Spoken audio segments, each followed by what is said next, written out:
अध्यक्ष ओम प्रकाश राजभर ने यूपी सरकार को लेकर बड़ा बयान दिया है। उन्होंने कहा है कि लोक गायिका नेहा राठौर पर मुकदमा असंवैधानिक है और सरकार को निंदा झेलनी चाहिए। राजभर ने कहा कि सरकार महिलाओं की हित की बात करती है, लेकिन उन्हीं के खिलाफ मुकदमा भी दर्ज करती है। राजभर ने यह भी कहा कि अगर आलोचना करने पर ही मुकदमा दर्ज होता है तो अखिलेश यादव पर मुकदमा क्यों नहीं दर्ज होता है।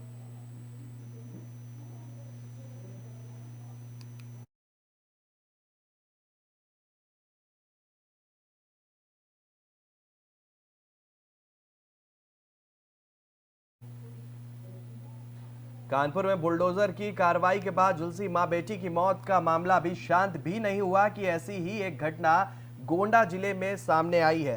बता दें कि जहां स्थानीय प्रशासन की टीम ने ग्राम समाज की जमीन पर बने दलितों के घरों पर बुलडोजर चलाकर धराशायी कर दिया, जिसके बाद दबंगों ने उसी घर को आग लगा दी। मामला नवाबगंज थाना क्षेत्र के अंतर्गत अशोकपुर गांव का बताया जा रहा है, जहां तरबगंज तहसील क्षेत्र में जीएस लैंड पर अवैध कब्जे को हटाने को लेकर स्थानीय प्रशासन का बुलडोजर जमकर गरजा। अवैध कब्जे को मुक्त कराने के लिए तहसीलदार के नेतृत्व में गठित टीम ने बड़ी कार्रवाई की, जिसमें फूस के बने 9 से अधिक दलित परिवारों के आशियाने को धराशायी कर दिया गया, जिसके बाद दबंगों ने उसी आशियाने को आग लगा दी। पीड़ितों का आरोप है कि गांव के प्रधान के इशारे पर राजस्व टीम ने यह कार्रवाई की है और घर गिराने के बाद प्रधान के लोगों ने घरों में आग लगा दी, जिससे उनका सब कुछ जलकर खाक हो गया। दलित पीड़ित परिवारों की माने तो यह राजनीतिक रंजिश के चलते ऐसा किया गया है। प्रधान को वोट न देने की इतनी बड़ी सजा मिली है, जिसकी शिकायत लेकर पीड़ित पक्ष जिलाधिकारी से न्याय की गुहार भी लगा रहा है। वहीं इस मामले में स्थानीय प्रशासन का कहना है कि एक ग्राम समाज की जमीन थी जिस पर अवैध कब्जा था, जिसे खाली कराया गया है। इस मामले में लेखपाल द्वारा अवैध कब्जेदारों पर मुकदमा दर्ज करवाया गया, जिसमें उनके द्वारा आगजनी करना शामिल है।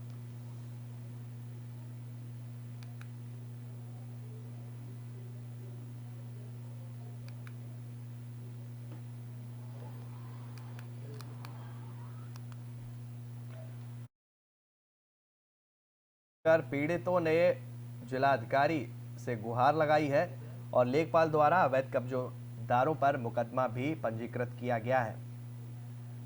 आपको बता दें, पीड़ितों का कहना है कि राजनीतिक रंजिश के चलते ऐसा किया गया है। और इसी खबर पर हमारे सहयोगी तुफैल हमारे साथ जुड़ गए हैं। तुफैल, क्या कुछ अपडेट है इस खबर को लेकर? और बात कही जा रही है कि कुछ लोगों ने इनकी झोपड़ी में आग लगा दी है। क्या कुछ अपडेट है इस खबर को लेकर अभी तक?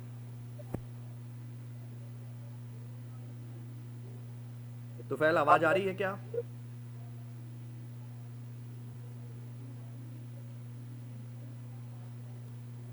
तुफैल, आवाज आ रही है मेरी क्या अब तक?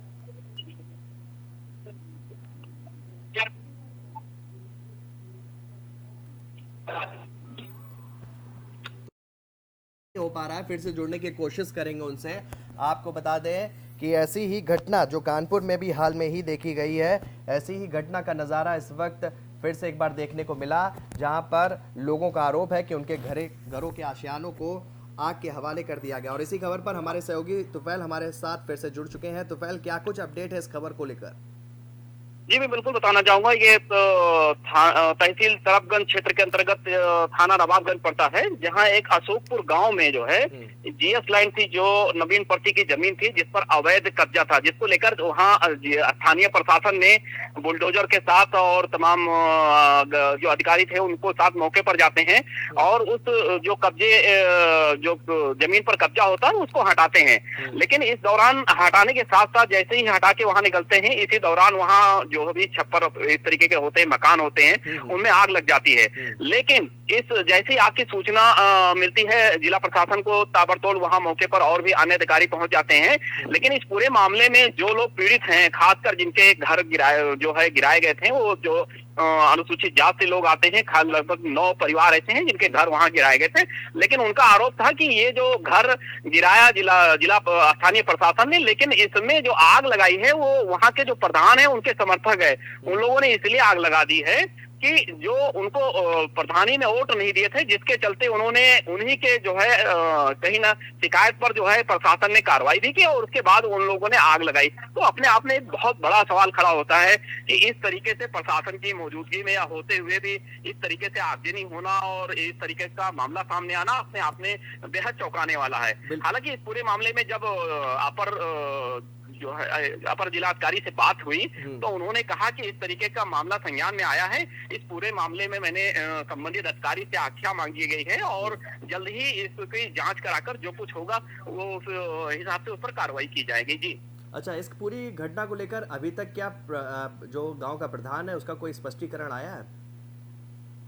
फिलहाल अभी तक जो वहाँ प्रधान है वो उसका कोई भी स्पष्टीकरण नहीं आ पाया है, क्योंकि आरोप अपने आप में इतना बड़ा है कि कहीं ना कहीं जिस तरीके से अगर मौत की बात को हटा दिया जाए तो ये घटना सीधे कानपुर की पार्ट 2 दिखाई दे रही है। जिस तरीके से बुलडोजर का पहुंचना और उसके बाद में घरों को उजाड़ना, उसके बाद में उस जितने भी घर हैं उनमें आग जनी होना या आग लगना और इस तरीके का मामला आना है, तो कहीं ना कहीं इन सब चीजों को देखकर वो प्रधान जो कैमरे के सामने है या लोगों के सामने आने से बच रहा है। जी चलिए, तमाम जानकारी के लिए तो पहले आपका बहुत बहुत धन्यवाद। तो कह सकते हैं कि इस घटना को लेकर लोगों में आक्रोश भी है, जिनके घर हटाए गए हैं, कब्जा मुक्त जमीन कराई गई है, वहां तक तो ठीक था, लेकिन अब लोगों का आरोप है कि उनके हटाए गए घरों को कुछ लोगों ने रंजिश के तहत आग के हवाले कर दिया। फिलहाल जो प्रशासन है वो ये कह रहा है कि हम इसको लेकर, पूरी घटना को लेकर जांच कराएंगे और जो भी इसमें अगर दोषी पाया जाता है तो उसके खिलाफ सख्त से सख्त कार्रवाई भी की जाएगी।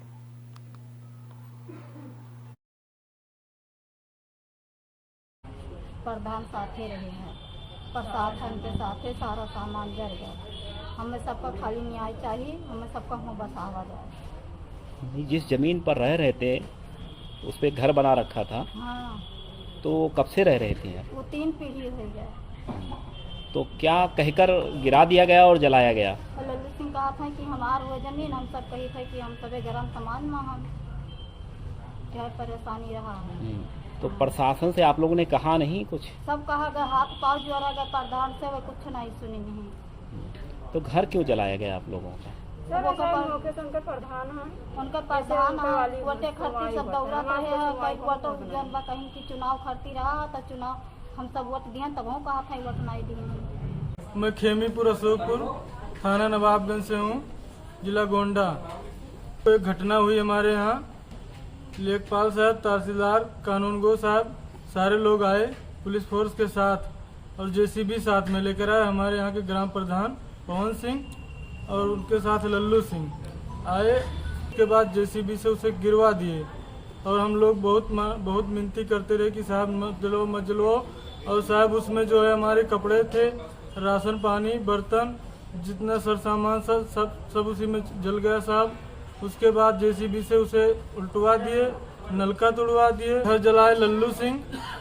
परसों वहाँ के अशोकपुर गांव के उस दलित परिवार का सदस्य और भीम आर्मी के लोग आए थे। उन्होंने अपनी बात बताई थी कि वहाँ ऐसी घटना हुई है, आग लगाई गई है। मैंने उनको सुना और उस मामले को मैंने एसडीएम तरबगंज के लिए जांच के लिए भेजा है और ये बताया गया है, एसडीएम से अभी मेरी रिपोर्ट नहीं मिली है, वो बता रहे थे ग्राम समाज का जमीन से कब्जा हटाते वक्त कुछ लोगों ने आग लगा दी। वो जांच का विषय है, जब जांच होकर आएगी तब।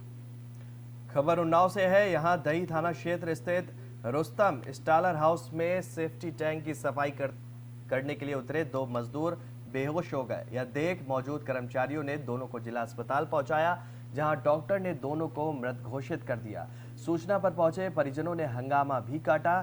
सीओ सिटी पुलिस बल के साथ मौके पर पहुंचे और परिजनों को शांत कराया गया। बुधवार देर रात दोनों के शव को पोस्टमार्टम के लिए भेज दिया गया। सीओ सिटी आशुतोष कुमार ने बताया है कि सदर कोतवाली के इब्राहिम बाग निवासी छुन्नू पुत्र कन्हई और पूर्वा कोतवाली क्षेत्र के बेहटा गांव निवासी राहुल रैदास दही थाना के औद्योगिक क्षेत्र स्थित रुस्तम फूड में काम करते थे। दोनों फैक्ट्री के टैंक की सफाई करने उतरे थे और इसी दौरान दोनों जहरीली गैस की चपेट में आकर बेहोश हो गए। यह देख वहां मौजूद कर्मचारियों में हड़कंप मच गया। प्रबंध ने उसे ठेकेदार तालीब के साथ जिला अस्पताल भिजवाया, जहां डॉक्टर ने दोनों को मृत घोषित कर दिया। वहीं मृतकों के परिजनों को घटना की जानकारी हुई तो फैक्ट्री पहुंच गए और हंगामा करने लगे। परिजनों ने बताया कि उनका बेटा 7 साल से इसी फैक्ट्री में नौकरी कर रहा था। घटना की सूचना पर सीओ सिटी आशुतोष कुमार, दही थाना प्रभारी भीमशंकर मिश्रा और मौके पर पहुंचे और मामले की जांच पड़ताल में जुट गए हैं। दोनों के शवों को पोस्टमार्टम के लिए भिजवा दिया गया है।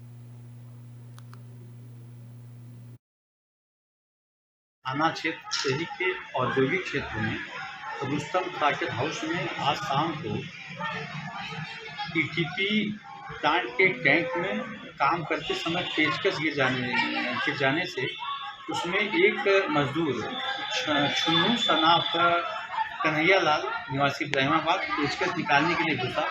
निकल रहा था तभी वो अचेत होकर गिर पड़ा। उसको निकालने के लिए दूसरा मजदूर राहुल सनाफ मोतीलाल उसमें घुसा।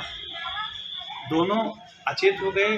वहाँ आसपास काम करने वाले अन्य मजदूरों ने निकाल करके उन्हें जिला अस्पताल लाया गया, जहाँ डॉक्टरों ने उनको घोषित कर दिया। आगे इसमें गहराई से जांच की जा रही है। अन्य जो भी तथ्य निकल के आएंगे उसके आधार पर विधिक कार्रवाई की जाएगी। थाना क्षेत्र शहरी के औद्योगिक क्षेत्र में रुस्तम साकेत हाउस में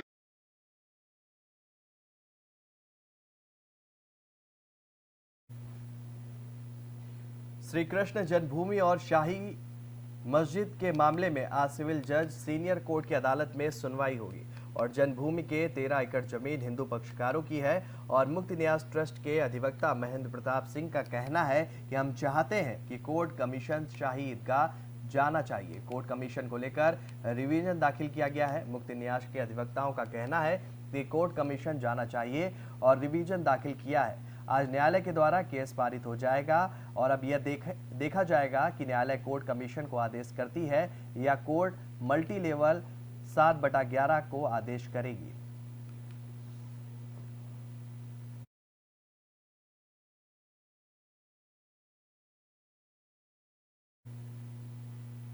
और बढ़ते हैं अगली खबर की तरफ। प्रयागराज के स्पेशल एमपी एमएलए कोर्ट में आज 22 साल पुराने मुकदमे पर फैसला आएगा। बता दें कि सपा विधायक विजमा यादव का साल 2001 में सड़क जाम कर बवाल करने का उनके ऊपर आरोप है और बता दें कि प्रयागराज की स्पेशल एमपी एमएलए कोर्ट दोपहर करीब 3 बजे तक इस मामले पर फैसला सुनाएगी।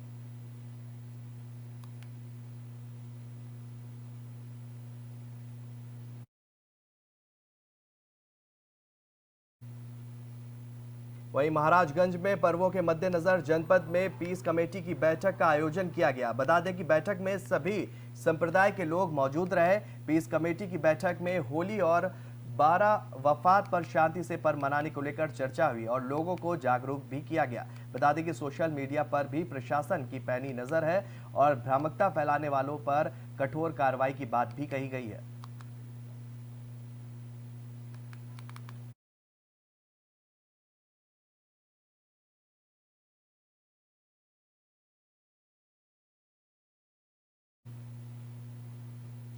तो फिलहाल इस बुलेटिन में मेरे साथ इतना ही। देश और दुनिया से जुड़ी हुई तमाम खबरों के लिए आप बने रहिए एफएम न्यूज के साथ। नमस्कार।